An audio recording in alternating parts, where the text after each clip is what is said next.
out. A scary robot always comes out of nowhere for the recording, huh? Well, great. I guess we have a couple more coming in. I'm going to share my screen. Let's see here.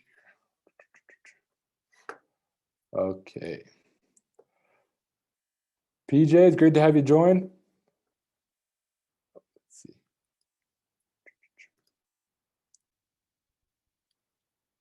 Share.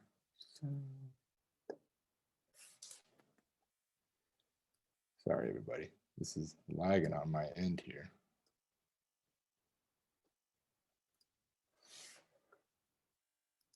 Okay.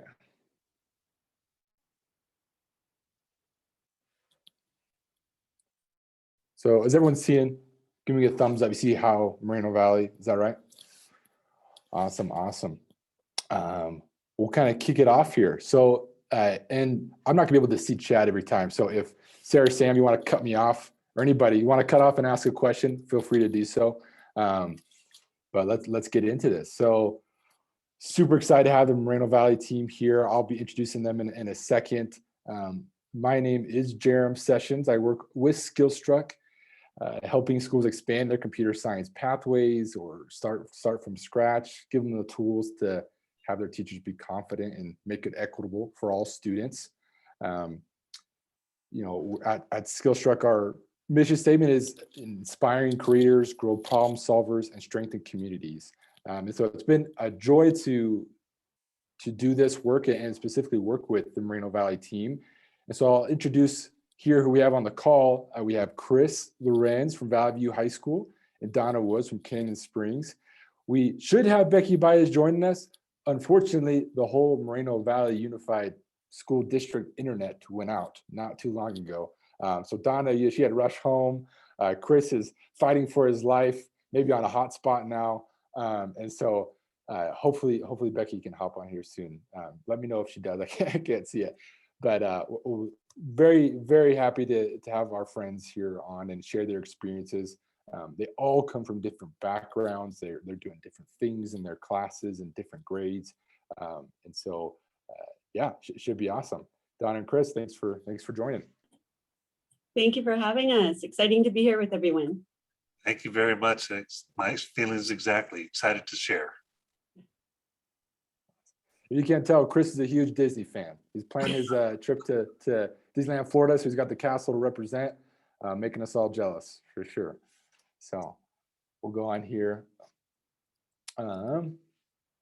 So Moreno, go back too far.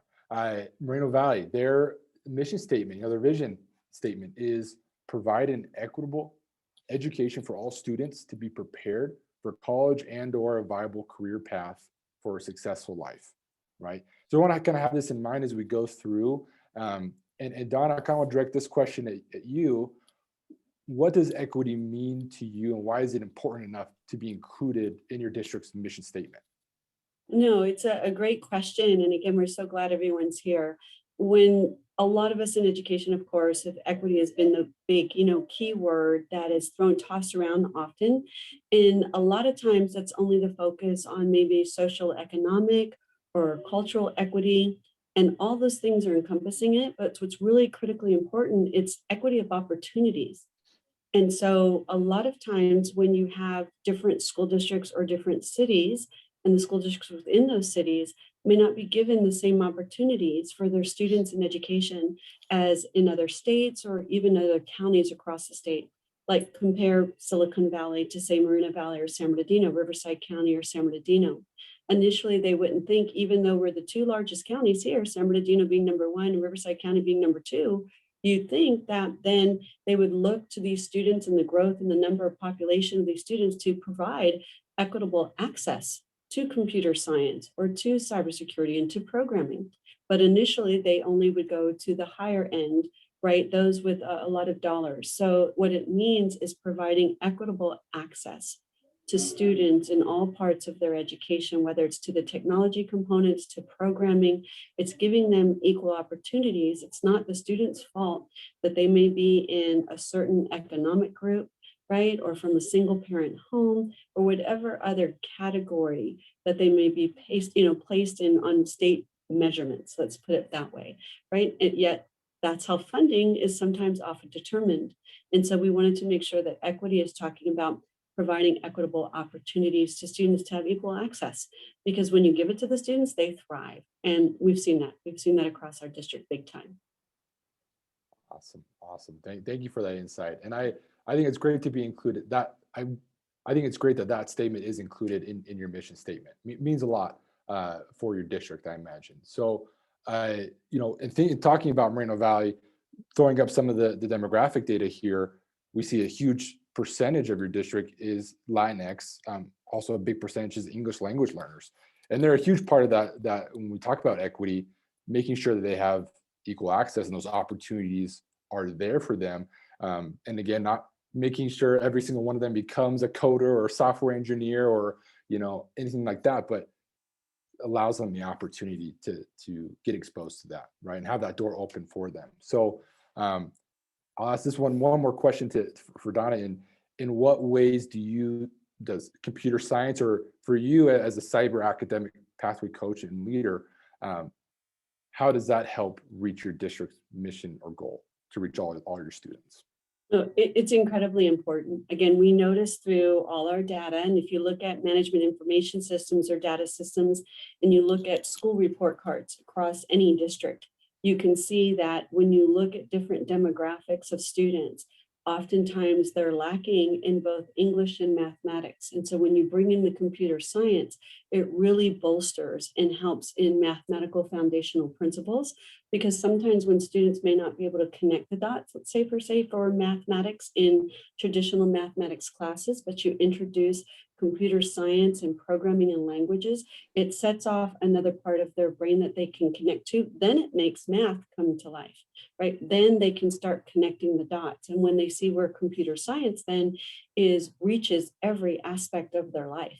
And same with cybersecurity, right? It's in everything they do, particularly in technology. And so when you can show them real life examples of where CS is involved, it comes alive. It would be like, say, a woodshop teacher or carpenter teacher, say advanced woodshop, showing students why and how all the measurements fit in place to actually build the house. It's the same concept.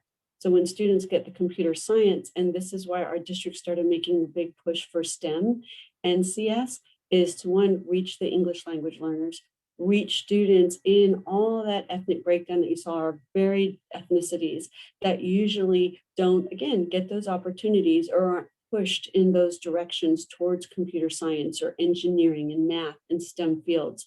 But we knew our students had the abilities, right? But they've never had exposure or opportunity.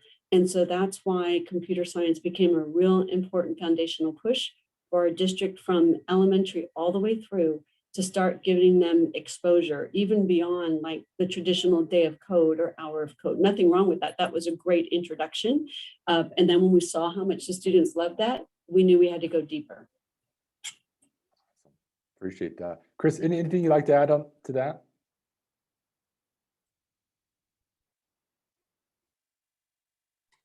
Sorry, fighting with the computer to try to unmute. No, I agree with what Donna said totally. It's just amazing the difference we see in our students because of the computer science, component that's been added. And to see kids that were struggling in school before get excited about being in our classes, and learning something that they can grab a hold of and claim as their own makes a huge difference. And it's affected them across the board. I know we haven't mentioned it, but our graduation rate for the kids that are in our programs is at 100%.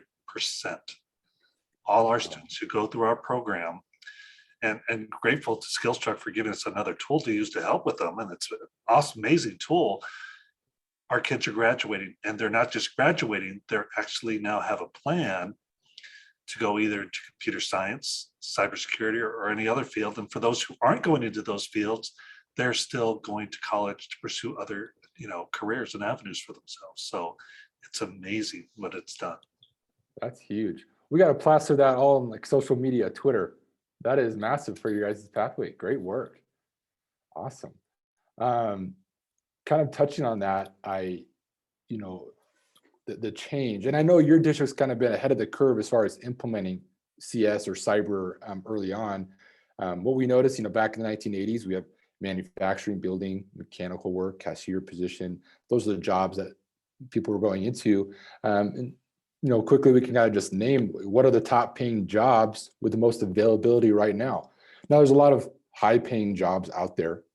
Where do we see the highest, year after year growth of opened positions, unfulfilled positions? And they are around that computing tech job space, right? And they range all the way from data scientists to cybersecurity. I mean, whole different fields across many different fields. And with that, going here, when we see this statistic from the Department of Labor, where 65% of today's students, K through 12, 65% will work in a STEM job that doesn't currently exist. So what are we doing to prepare our students for that, right? And again, it's majority of students will. Just in the US, there's over 400,000 CS jobs open right now. A big chunk of that is in California. Let's see. And then the median salary, right? That's a big chunk of change for a lot of people. That's a great way to overcome generational poverty, provide for your family. So again, just providing more opportunities like that is great. And it's great working with the Moreno Valley team as they build out those pathways to overcome each one of these statistics, right? So on this one, it should be, let's see, is that going back? Oh, there we go. The tech hubs, you kind of see those dots behind. We had, Seattle, Los Angeles, Boston, Washington, D.C. That's where you had to live if you wanted to be in a tech job. And COVID happens, and you can live anywhere. You can be living in a rural area in Utah, in California. You don't have to be in that specific place to work in a tech job. In this article, Facebook will allow nearly all employees to work remotely. This opens the door for many more students and those coming out of college to stay in their hometown, help their hometown prosper, and make a good income and help the community. So big things helping schools get into CS education. So I know Becky isn't here, and I wanted to have her talk about a little bit about results she's been seeing with enrollment. Even Sam, if you want to jump in, I know you've worked a lot with her on this equity report. Feel free to check out the equity report about Landmark Middle School on our website under case study. But this is a screenshot from 2019, 2020, what Becky and her team of teachers and principal were able to do. We see a huge jump in student enrollment. They were actually able to, for English language learners, they're mainly focused, they have to be in the math, science, English courses, and they were able to overturn that so those English language learners or reclassified English language learners could now be in the STEM courses. And so they got to use tools like Skillstruck and learn how to build websites or learn or Python, different things like that. And we see a more enrollment in the female Black students, English language learners, and other groups that are generally marginalized groups. And so huge results there. And maybe we can do this with, I think this would be a great question for Chris. Because your background was, you have a very extensive background, a lot of different experiences. And I know you currently also handle like video and production, and also cyber academic and teaching Python, different things like that. What have been the results have you seen by implementing the CS cyber or STEAM into your classrooms as adding on this type of curriculum? One of the biggest things that I've seen when adding this into our curriculum is that more students are becoming engaged. I've had students that were very shy, very quiet, didn't want to be noticed in the classroom. Now that we're introducing this and they're having success with it, students are wanting more. It's almost like I can't turn them off. It's like I can't give them enough information or give them enough lessons to participate. And it's expanded to the other classes because they know if they want to stay in the program, they have to keep their grades up in their other classes. So their grades are going up in their other classes. They may not be at the top of the list of solid A's, but they're now getting C's, B's, they're improving, they're actually participating more in class because they're feeling more confident. And one of my favorite things to see when we're doing, especially when we're doing skill struck lessons, I always have to laugh at this, is that it becomes a competition.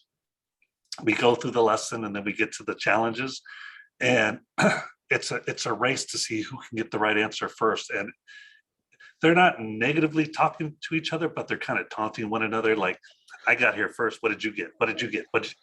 Oh no, you didn't get the right answer. And it's just fun to see that, because taking these students who weren't outgoing and now they're outgoing and they're working together in groups sometimes, and they're thinking out of the box now, and they're solving problems just as a team, just like they would if they were in the computer science field.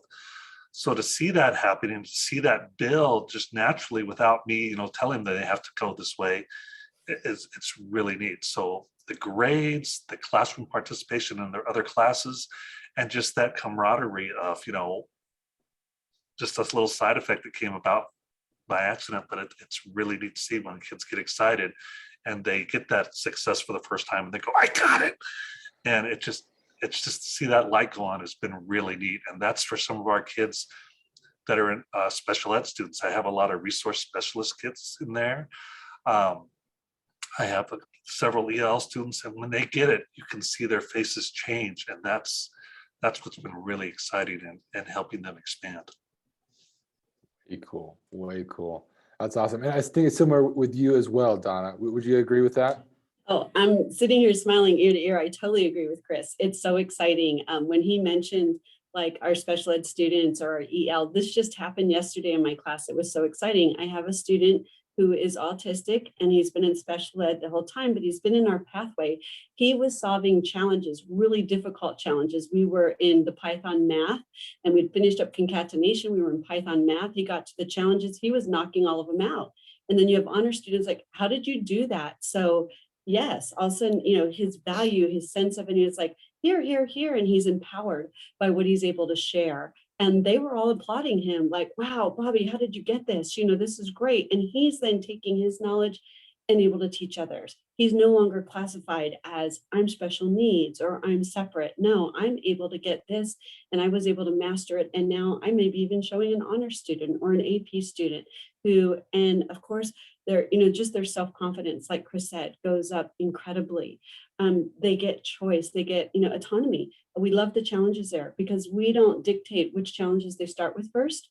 We say, hey, you pick which ones. And we know they get progressively harder, but then when the students will get to, like Chris said, they'll find out, they'll jump to a different challenge than another student just to see if they can get it done and what they've mastered. So that's really exciting.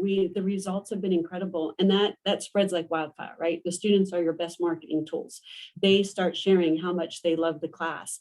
And then other students will ask us, why is it that they want to go to your class? Or the students will say, this class goes by so fast. We were just getting into it. It's because they're engaged, and it does. It really helps, like Chris said, with the other instructors. It helps us let us know, hey, share this with the students. This is what they're engaged in. It's not gaming. It's not just a game platform. It's nothing like that. And initially, that's what people would think. Oh, they're just doing game type of things, block coding. That's not what it is at all. They're really having to build and scaffold their learning, right? Each of the lessons are scaffolded and sequenced in such a way that they can't just jump around. And they really are. And even, again, their other instructors are saying, they got this. They finally got this. And then when they tell them how they were able to achieve whatever they may have done in their math class or something, it's because of something Chris and I may have done in our classroom with them through Skillstruck or some, the programs, and they love it. It does make a huge difference. That's why I was smiling. I totally agree with Chris. We're just seeing it year after year. And it goes right back to the statistics that you showed. Our students are coming out of poverty now. And Chris and I have story after story where our students are able to land on their feet now, get solid careers, get solid education. And some of them are purchasing their first homes for their family, or they're actually being able to buy a home with their skills. And what's really exciting to Chris and I both is the students are taking this back home. They can do it anywhere, 24/7. So they're showing their siblings and their families at home how to use it. And that's what we love. They have 24/7 access. And the fact that they want to do it, even long after they're outside of our classroom and share it with others, that's part of Chris and I's mission statement when we built this pathway. Whatever you do, whatever you learn, whatever you have learned, you have to pay it forward. You have to help someone else. So it's great to see that in action. Awesome. That's cool. That's inspiring. And I imagine that's what keeps you doing this day after day is having those results like those students are having. So great work. Love to see that.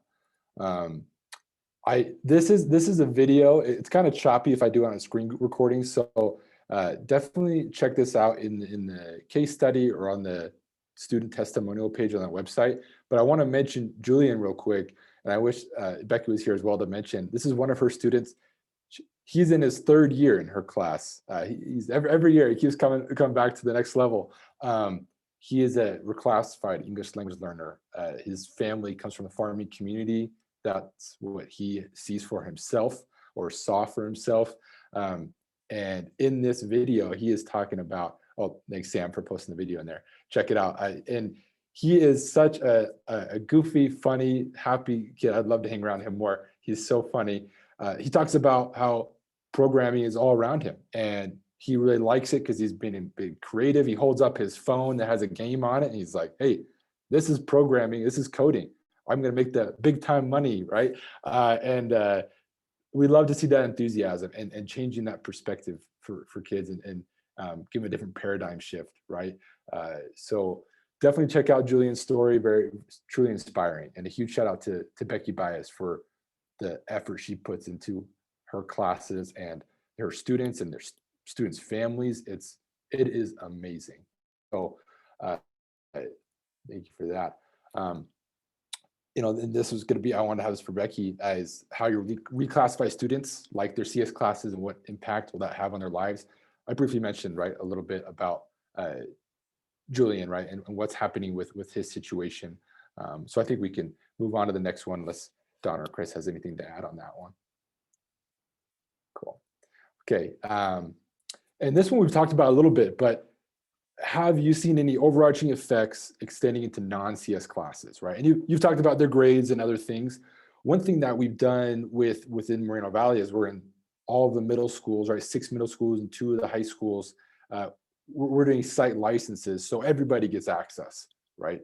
There's cross-curricular, there's math teachers and science teachers, other STEM. There's quite a few teachers now who have accounts and skills and have their students go through. How is it, do y'all think it's been for them, not having coding experience or anything like that, expanding that into other courses?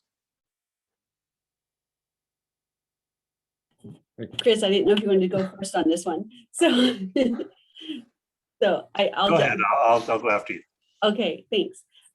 Absolutely. When we agreed to, and Skillstrick was great about when Chris and I were talking about this with you guys, hey, how do we want to reach other teachers, right? 1, to help expand our pathway, but 2, to really support where we were having issues with our students learning in the core classes or getting engaged and helping not just with state assessments, those are very, very important, but actually getting engaged and understanding the content.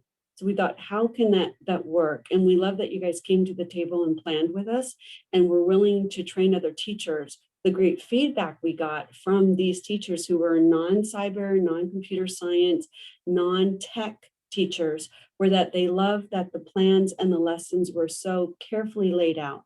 You guys provided a step-by-step. Initially, everybody's afraid of, well, I don't know anything about coding or programming. How would I read a line of code?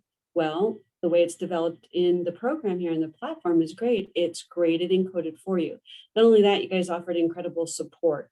The support team, when teachers got stuck or if there was a question they had, you guys right there. Everything, the way the system is set up. So all of a sudden, now the teachers feel empowered, right? And that's the feedback we got. Wow, I never thought I could bring this into my Spanish class or my English class or my math class or my history class. I can connect it. Because the district would send out, hey, we want you to be part of this month of code. And teachers would ask, well, what am I supposed to do? I don't know how to do any of that. So this offered them an opportunity, and that's why our district ran at it, because you guys provided such a great foundational training, and then because the platform's so easy to use. And that's what teachers want. Teachers are overwhelmed right now, especially coming back from COVID. They're more overwhelmed than ever. They're trying to find the balance. Some teachers are doing half and half. Some are still doing online. It's overwhelming. So when you can come into something where you feel incredibly supported and you feel that not only are you supported, you're making an impact on your students, that has huge value. It really does. It's intrinsic. Yeah, I have to agree with Donna on that. The support is incredible. One of my more advanced students was in a higher area of Python, and he was working out the challenge and he was getting it. And I looked at it and I go, yeah, that's right. That's the way it should be. And we submitted it. You know, I sent an email saying, hey, this is what my student's getting. We know it's right, but we're not getting any of the points for it. It was so nice. We got an answer like less than a day. So, oh yeah, we're going to pass it off to, the engineers, take a look at it. And they actually found, that we were doing it right, and they fixed it in a heartbeat. So what's really nice is that SkillStruck's not, look, we told you what the answer should be. That's it. We're not doing anything else. It's, hey, work with us. We know either we may come across some things like this. We'll help you. We'll get you through it. And it's really nice to know that you don't have to be afraid to ask questions, or that you're afraid that someone's going to talk down to you, especially if you don't know how to do programming, whether it's HTML or Python or whatever. They're there with you every step of the way to make sure that you're successful. And they'll even set up a Zoom with you like this to a little one-on-one to help you out as well. So it's great support. And that's so important to our kids. Huge. Awesome. Thank you both for sharing that. We love being able to support you. So it works out great. One thing here, you touched on a couple of things, both of you all, but with like what features were most helpful in overcoming hesitancy of teaching CS. And I know you both have been doing this for a little while. And I know when we first started our partnership, Python was something new for you, Donna. For Chris, it was something that he's dealt with before. Many of the middle school teachers, it was, out of left field to them. Was there anything specific when you first got your hand? I'll start with Donna. When you first got your hands in the platform and had to teach Python to students, that helped you out, or your thoughts on that? Oh, absolutely. Again, what I say, even as my husband has his own business, it's very important that a business doesn't overstate and underdeliver. SkillStruck did just the opposite. And for me, as a new learner myself in Python, what they stated they would deliver, you guys went above and beyond. So I could get into the platform, you guys would walk me through it. You spent time with teachers like myself, right, in training us how to use your platform. And it wasn't cumbersome. It was, user-friendly, which is always very helpful, very user-friendly. And when we could ask questions, and then you would come back to us and say, how can we make it better? You always let us be a part of the development or customizing it to fit our needs, which was very important, right? And you have all these different learning styles. You have a lot of different educators who may come at it from different angles or needing it to meet different needs in their classroom.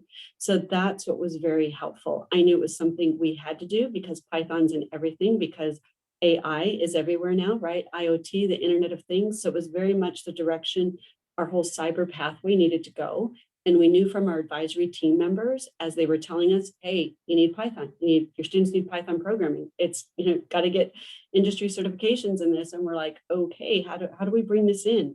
And then of course, it's always a learning curve for the instructors, where in cybersecurity and AI, your learning's never going to end. So it was huge that when it helped us for our own confidence, knowing we could jump into program, we could easily have support, we could customize, and like Chris said, not be afraid to ask the questions that were maybe totally known to someone who knows Python or any of the programming language really well. Again, you guys weren't hesitant at all to say, hey, yeah, we could look at it from that angle, or we understand where you're coming from. And so that was really helpful. You felt safe in that environment, which is just a great academic environment, right? If anyone feels safe to ask questions or to go outside the norm, then they're going to be more willing to learn. And you guys, again, made it very comfortable for the end user to do that. And it's a partnership. It wasn't, again, like here, okay, we've got some grant money, or you have some funding from CTAG, let's buy a product and we're gone. It's just the opposite. It's like, let's see how we can make this better and customize it for what you need in your program, in your school, with your teachers, in your district. and we'll talk the rest later. And we really, really valued that. That's what impressed us most, and all of our teachers. And then above that, and I don't mean to extend time, but I wanted to mention this since Becky isn't here. I love that Skillstruck is come to our parenting university nights, our nights of code. We have these nights that we host for our parents in the evening to get involved with their students and to show them what our pathway is doing. You guys have come to everyone. So it doesn't matter if there's time differentiation, across whatever state you're in, you guys are there, and then you're helping those parents and students. So we're doing coding nights together so that, again, they can see what's going on in the classroom, and it got our whole community involved. And now they're looking forward to it. It's like, now we got a calendar a bunch more in the year. I know, yeah. Becky keeps bringing it up. When are we doing the next one? When are we doing the next one? Yeah, we love doing that, engaging with the family and getting all the siblings involved is super, super fun. And I know Becky, one thing, she's very creative, right? And so she will, like, when she takes, we give her the platform, we have it laid out. She'll take everything from here and there. She makes it her own, which is super special. I love seeing that. And so we have those pre-made lesson plans and she picks them apart, or maybe doesn't use that. Don, is that different from you? Do you find the lesson plans being pre-made? Is that something like the class activities or engagement topics?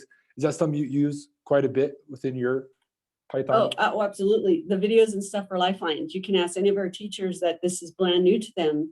Walking through it, when we can do it on our own before, of course, we go into our classroom with it, but walking them through and keeping a consistent walkthrough, it gives us, you have to look confident, of course, in front of your own students. You want to make sure, because their questions can come from left field either. So the way all the lessons are laid out are so helpful. You guys have video, and they're short, succinct, right, which are good for the attention span of any level student. The videos are short and succinct. We have the checkpoint, right? You have your checklist of what you're going through. You get to practice it. You get to run it on the terminal. Okay, now you try. And I love the fact on the you try, you guys give clues, but you don't give all the information, right? And so what the students love about them, we start customizing it there. Said, okay, well, let's do the same formula, but change the information up.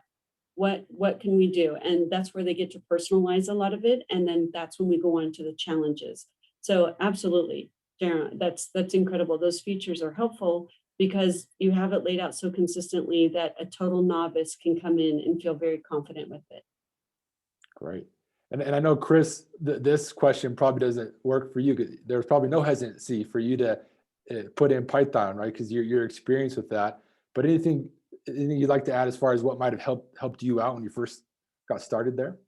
Again, just like Donna said, everything's there for you, and you don't have to keep the exact format that you have. I mean, I look at the lesson plans and I go, I like this, but I'm going to add my little full twist on it right here because this is what I enjoy doing. This is the way I'm comfortable doing it.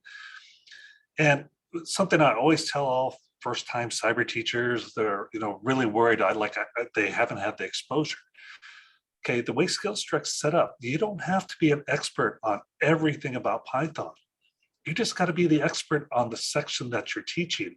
And the way it's set up, you can become an expert on just that one little section, that one lesson, and then the next one, and the next one. And not only are you building your student skills up, but you're building your skills as well.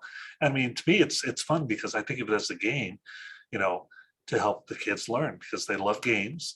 And I approach it that way. And then I always remind the students, just think, guys, what you're learning, people are already getting paid to do, and more. And it's true, more than almost every student on campus.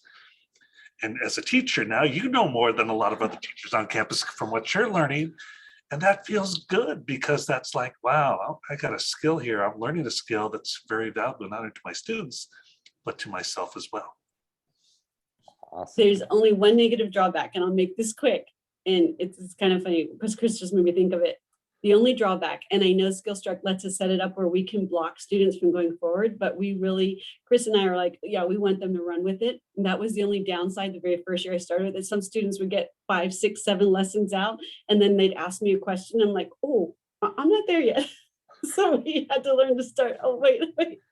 I had to stay a little bit ahead of the curve. But it was really fun to see them so excited about it too. You're nice to let them run a little ahead of you there. That's nice. Keep them engaged. Well, and then I make them peer mentors for the rest of the class. So, hey, they become helpful. they get their service hours in, right? And Awesome. it's fun to watch them help, in all honesty. I mean, just to get them to say, hey, can you help this person who wasn't here for a couple days? And it's not, oh man, it's like, yeah, sure, because it's kind of nice because we always talk about you got to keep the team together, and we talk about that team concept, and you got to keep your team going, and it works. And it's nice to see them, because if they're teaching it, that means they've got it and they're able to explain it to others. Yeah, yeah, and that's a perfect segue into what it's like for your students to learn with SkillStruck. And this has been touched on a couple times. And Chris, to you, I met one of your students, Audrey, right, at the site conference, and I remember her saying a couple things about she's used other things in the past, SkillStruck for Python right now, and she had a lot of interesting takes on why she enjoyed using SkillStruck. Would you be able to fill us in a little bit on like why you think your students are enjoying the SkillStruck platform?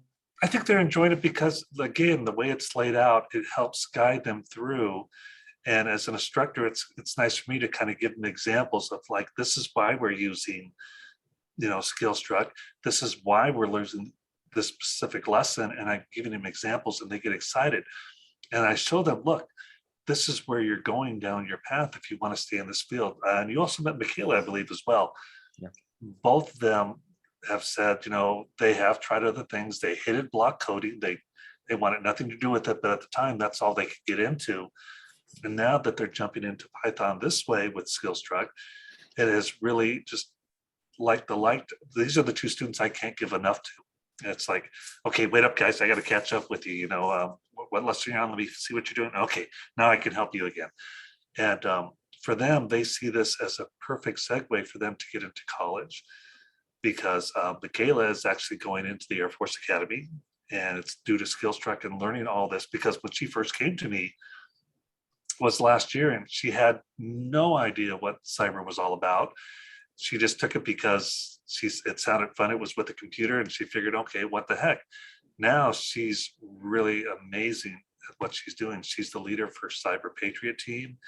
I mean, just to see what they're doing and the extra skills they're getting from SkillStruck and the confidence. And that's the big thing with me, being successful with the program and just watching their confidence grow and how they interact with other people it's just been one of the most amazing things. And they see there's light at the end of the tunnel for them, because they know with the skills they're learning, they're going to get the career that they want. And that's neat. Way cool. Don, is there anything you'd like to add on to that?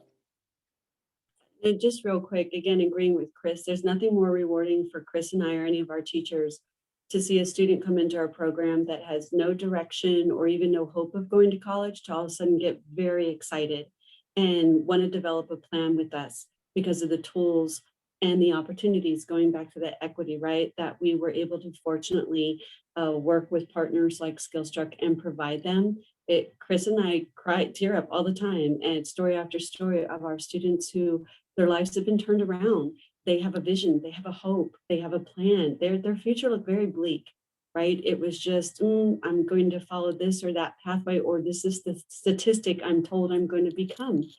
When that turns around and that change, and they get excited and they have buy-in, you guys can't put a price on that. I'm just sorry. It's everything of what we do as educators. It means the world to us, and it's why we're here.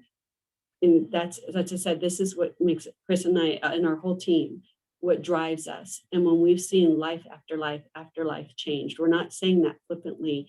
And when their parents come to us crying, right, at the end of the year, like we had no idea. And then their parents found out so much. And then they start enrolling all their other siblings in our pathway. Then it speaks for itself. It's not because we're exemplary teachers, or it's because of the partnerships we form, the opportunities we provide, the students like this, grabbing a hold of SkillStruck and actually getting to see a vision for themselves and planning for themselves a future that they can see themselves in. It blows us away every year. It's no doubt. And we love hearing back from our former alumni, and they love telling us, and we keep telling them, report back. What have you done with it? What are you doing? Where are you at? And we love when they come back and share, because that's just a testament to how valuable programs like this are. Yeah, that's huge. And Donna, I see on LinkedIn, you will comment or like on past students who are hey, look, I got my certificate in Yes. this, like this is the career I got, a job I got, and always commenting on her students and liking it. It's amazing to see how many are involved in. It's cool that they're posting on LinkedIn at a young Well, we age. want them to. We said this Yeah. is, and again, a lot of them didn't know how to do a resume, right? Or set out for their career. So this is on a side note, we love our partners like you're from Skillstruck and anyone who partners with our pathway. We ask them when our seniors are preparing their electronic portfolios and like LinkedIn, if they will become part of their network.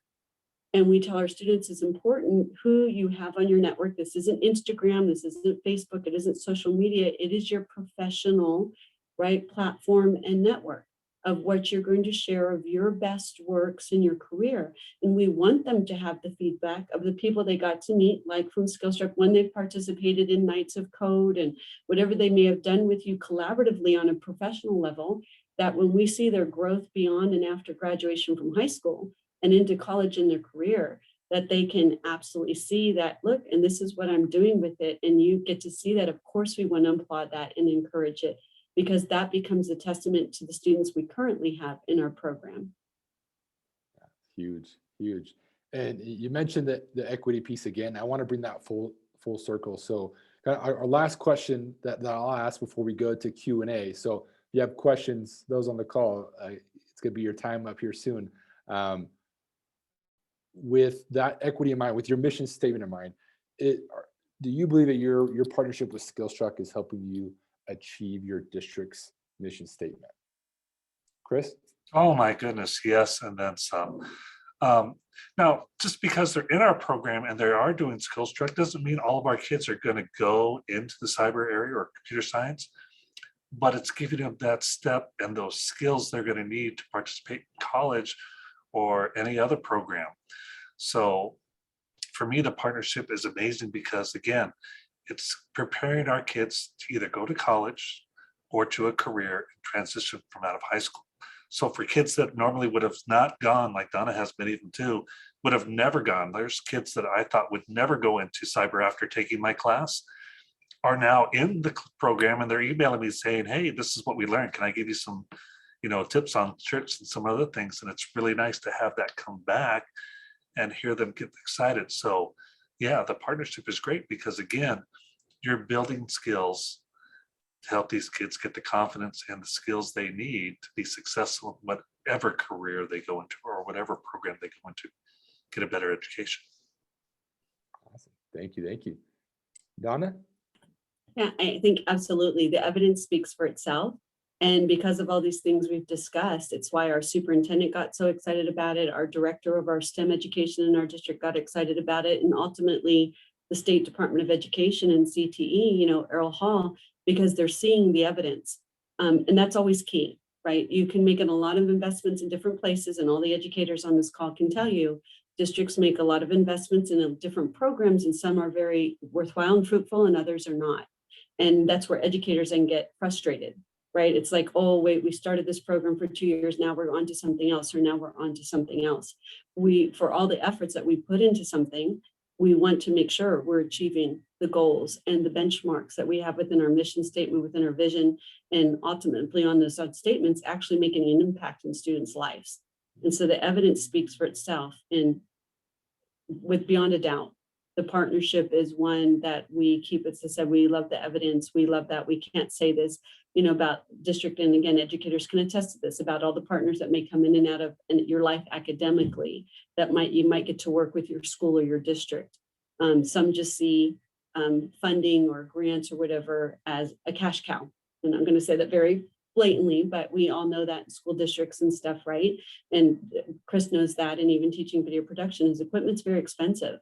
The things he has to invest in is expensive. So if we're going to put money towards that and towards our pathway, we have to make sure, there's a high return on our investment, not just financially, but in the outcomes for our students, that we're actually meeting the goals we set forth, and we're helping the students meet their goals. So without a doubt, the evidence is very clear and overwhelmingly on the positive end. We got more than we bargained for, and for that we're very grateful. That is great. That is great. And excuse me if I'm laggy a little bit. I think my internet might be going out, but I really appreciate your insights on this question and with your district. Again, it's been amazing partnering with you and your team. I know on this call we have a variety of educators or admins that recently I've just started the process of implementation with SkillStruck, or have that coming up on the docket very soon, and they might have a few questions that they'd like to ask you. And so I want to turn the time over to those in the audience, and even those on SkillStruck team, or I might have a couple too to throw in. So if you'd like to, you can unmute yourself, turn on your video to ask the question, or if you want to put it in the chat, we can have Donna and Chris address it that way. So I'm gonna stop sharing my screen so we can have our images be a little bigger there. Awesome. Give it a couple minutes. Well, does anyone, oh, sorry, might cut somebody off there. Anybody have any initial questions? I have one. Thanks, Cheryl. So when you first got the program, how long was it before your students started producing on their own? Like when they started producing their own projects? For me, when I first got it, it took about 3 to 4 weeks of working with them daily on it, just to get them used to the process and what's expected, how to figure out how to do the challenges, how they could work together as teams. And they were kind of just trying to figure out who they are themselves as well. And once we got to the point where the little lights started going on, and it didn't, not everyone went on right away. It took a little work on it. But once they started helping each other and figuring out that, hey, we can do this together, because I don't make them do it individually by themselves. You're a team, because when you get into, cybersecurity, you're not a loner in there doing it by yourself. You're working with a team of people. So once they saw that they could work together and they started figuring out and bouncing ideas off each other, it started taking off. And that's what kind of started making it competitive, because it was something that just evolved on its own, that competitiveness. And again, like I said, you don't have to be an expert on everything that's in there. Just do one lesson at a time and be the expert of that lesson. And you'll find that it really does help. Yeah, great question, Cheryl. That was, and I agree with Chris. The first 3 weeks or so, what I observed in the students, they were so used to block coding, right? Where you're just dropping in pieces and there's a game and stuff, that at first it was like, wait a minute, it's really asking me to critical think. So as you're going through the process with them, it really challenged them, but that's what they fell in love with. It wasn't just kind of like a mindless, like a game, like I'm picking this block and then I'm seeing if this can go here. It was, wait, there's a sequential pattern to this. And once they started figuring that out, and like Chris said, working in teams, and you bring in that real life, situations, like I might say, okay, in Monsters Inc., how many programmers did it take to just build solely the blue monster in Monsters Inc.? Did you know it took, 4 programmers 3 years? And this is why, and it was all lines of code. And so when you bring in some real life stuff and they get to work together, then now they're like, wow, I know more now than block coding. I really know how to write lines of code. Thank you, Cheryl. Great question. This is Barb from Peoria. Sorry. Go ahead. I was wondering, is there anyone on the call? I know you had referenced Becky initially, and I don't think she made it on. We're looking at, from a middle school perspective, how it's been implemented, and just wanted to see if there was anyone on the call who can share that. Yeah, Becky unfortunately had the internet go out. She is a middle school teacher. Each middle school at Moreno Valley, for example, has site licenses to SkillStruck. Donna or Chris, would either one of you mind mentioning kind of how they have the courses outlined there? Sure. What we did, and Chris, jump into it anytime. What we did, Barb, great question, is first we introduced it. Chris and I used it first at the high school level, and then we introduced it as a pilot program to our first 2 middle schools. Becky's at Landmark, and then we also did it at Palm Middle School with another instructor, Mr. Garner. Then what Chris and I did is we presented to our administrators at our kickoff. And Chris and I usually present each year to our site administrators, our different principals, and we let them play with it. We were working, explaining what programs we had there to see who would like to bring it to their schools. So the middle schools really, really ran with it, because we did have some computer science or some STEM programs at a few of our specific middle schools and specific elementary schools, but other principals wanted to bring it to their sites as well that were maybe not deemed as a STEM school, if that makes sense. You know how some different districts may set it up. And so that's what was exciting. And so we talked to the principals first, and then they approached their instructors to see who might want to pilot it and try and use it. And again, they weren't just focused on necessarily computer science teachers. They asked English teachers, they asked special ed teachers, they asked, all the different English, Spanish teachers, any of the history teachers who would just like to play with it and try it. And so different principals and their teachers, their instructors on their campus got the opportunity to do that. And again, I wish even one of our principals, I can connect you with Rubia Mexico, who is out of our Badger Springs Middle School, and also the instructors at Mountain View who just started really taking off with it this year. And then Becky's program and both Mr. Garner's program at Palm and Landmark are just outstanding with how they're using it across their school sites, because now this is their second full year. And when they get to play with the product, that's what makes it fun, because they're coming from a background of zero, nada, not knowing anything. And now they're playing with it and they're like, oh, wait a minute, and I'm not saying cybersecurity is easy, but when they see how easy that SkillStruck makes it for them to learn something and be successful at, they're like, wow, if I could do this and I know nothing, and these kids know a lot more than I know as an administrator, we need to give them this program. And it's, again, having the opportunity to just play with it, and not, because you can do the same lesson over and over again and make mistakes. It's okay. And keep doing it until you get it right. And that's, again, when you have that success, it becomes fun and it becomes, okay, I want more. It's almost addictive, and it really helps if you can just have the people that when you want to sell this to, get them to do this program, let them play with it, help guide them through. And Charm and his team, they'll help you and they'll let them play. And it's neat to see the light bulbs go on, even with adults. Chris, you just mentioned something really important, and I'll be real quick about this, Barb. Our superintendent and our school board, they will come around to our classrooms, sometimes announced, sometimes unannounced, just to see what these kids are doing. And every time they have said, and even when they come out to our competitions, it's not just that they love the fact that the students are engaged, they love the fact that the students can articulate what it is they're learning and doing. And they said, we don't have a clue what they're doing. We're blown away by what they're doing, but they're able to articulate and share it with us and teach us. So when you can have a middle schooler or high schooler feel confident to talk to a board member or their superintendent or someone that walks in and be excited about to share what they're learning, and not just say, well, touch this, this, and this, they're actually articulating what it is they're doing and learning. That makes all the difference. Wow. Thank you, guys. Great question. And I'll add just on that real quick, because Becky's not here. She was a English teacher, history teacher that took this on. She has a variety of different classes, STEAM or STEM courses, and she does a lot of web development. So she does HTML, CSS, I think some JavaScript. We have another middle school. She mentioned Coach Gardner, where he does Python. So he does a Python 1 for his next students next semester. You can do a Python 2. So it's customized on what you're wanting to do, and we provide those tools to make it easy for you. So hopefully that answers the question there, Barb.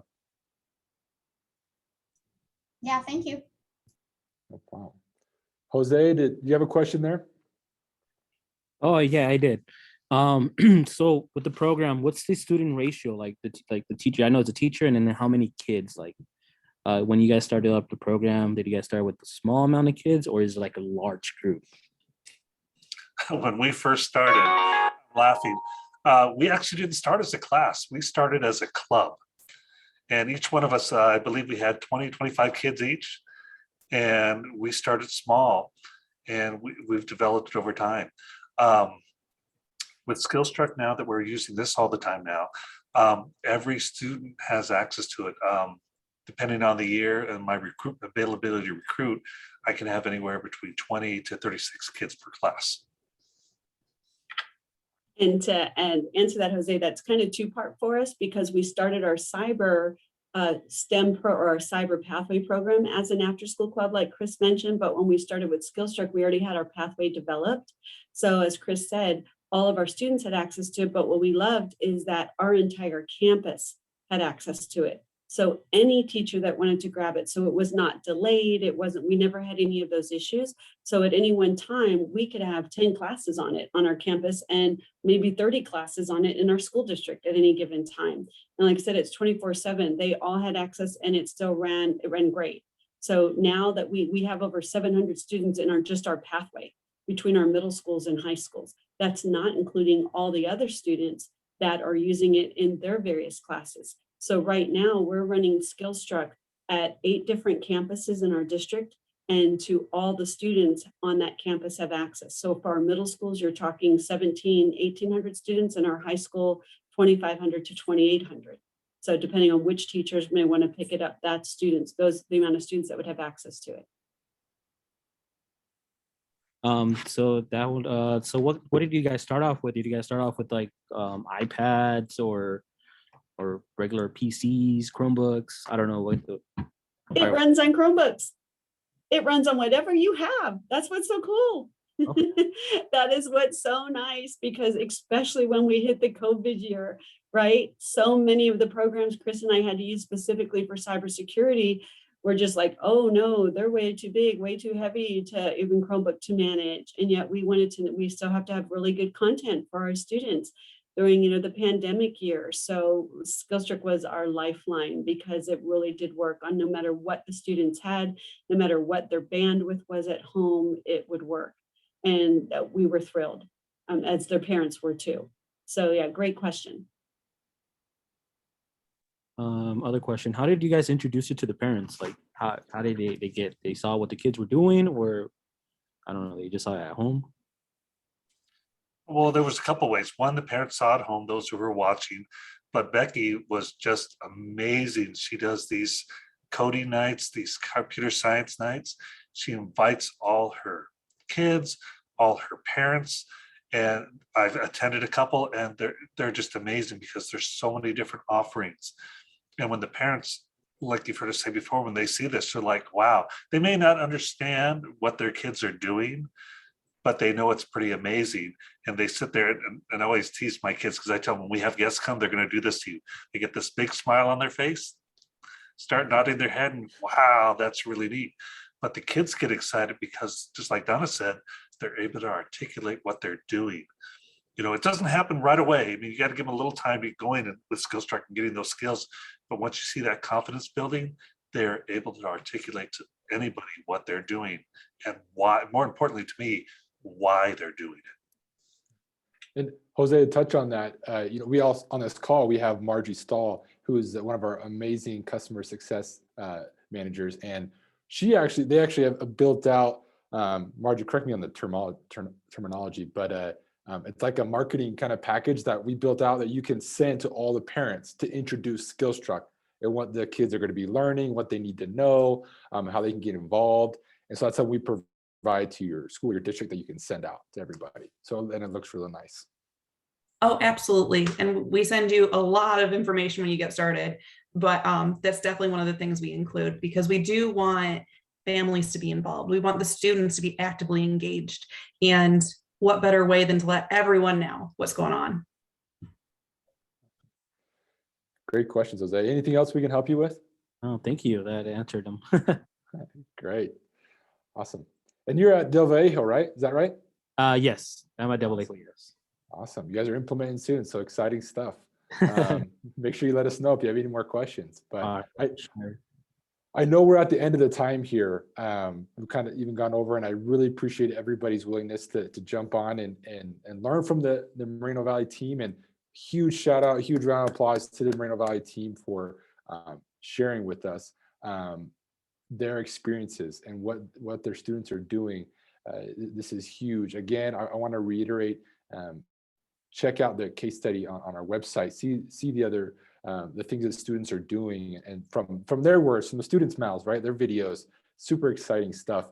And I know, Don and Chris, I'll maybe plug this in. You all are very, very generous to other districts who are starting cyber pathways. If that's a course or something you're wanting to do, they built out a ton of curriculum. They help schools all over. You got PJ nodding her head from Palo Verde Unified. Yeah, they are super helpful. And so if that's something you're interested in, let us know. If you're a middle school, I know Barbie, middle school, if you'd like to talk to a middle school teacher or principal, let us know. We can get you connected and they can share their exact experiences with you. We love working with the team, with everybody here. So, oh yeah, Mr. Loren says you can also come by and see what they're doing at their school, or even a virtual school visit maybe sometime as well. So again, thank you to everybody. If you have any more questions, let us know. And I look forward to speaking with you all soon. Thank you, everybody.